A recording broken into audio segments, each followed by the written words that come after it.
We got another example. Keep in mind, if on the left side I have my ohm meter, I'm supposed to start solving this problem from the right side. Also, this is very important to realize that this circuit is open. If this circuit is open, it means there is no current flowing through the resistor R5. So this resistance is not going to have any impact on my total resistance. That's why I'm going to ignore this resistor.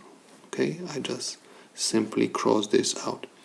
And these 4 resistors are going to make my total resistance. Now, again, this line is not important. So please notice that resistor R3 and resistor R4 are connected in series.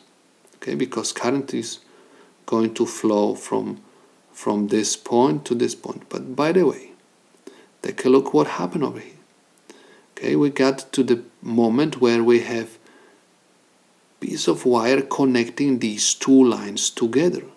So it means that current is flowing by the resistor R1 by this piece of wire over here, this we can call this jumper wire, to resistor R2. So it means that there is no current flowing to resistance R3 and R4. Okay, because one more time, let me repeat myself.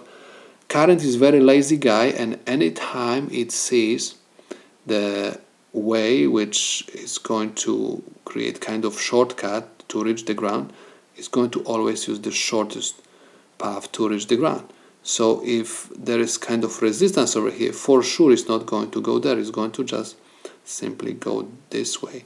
So these 2 resistors are going to also be ignored.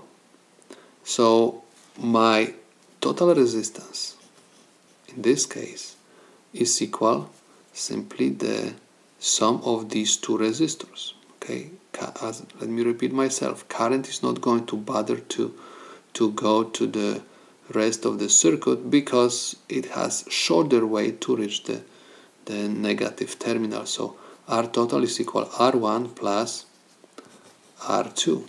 So R total is equal 5 plus 6 is equal 11 ohms. And this is the solution to my problem.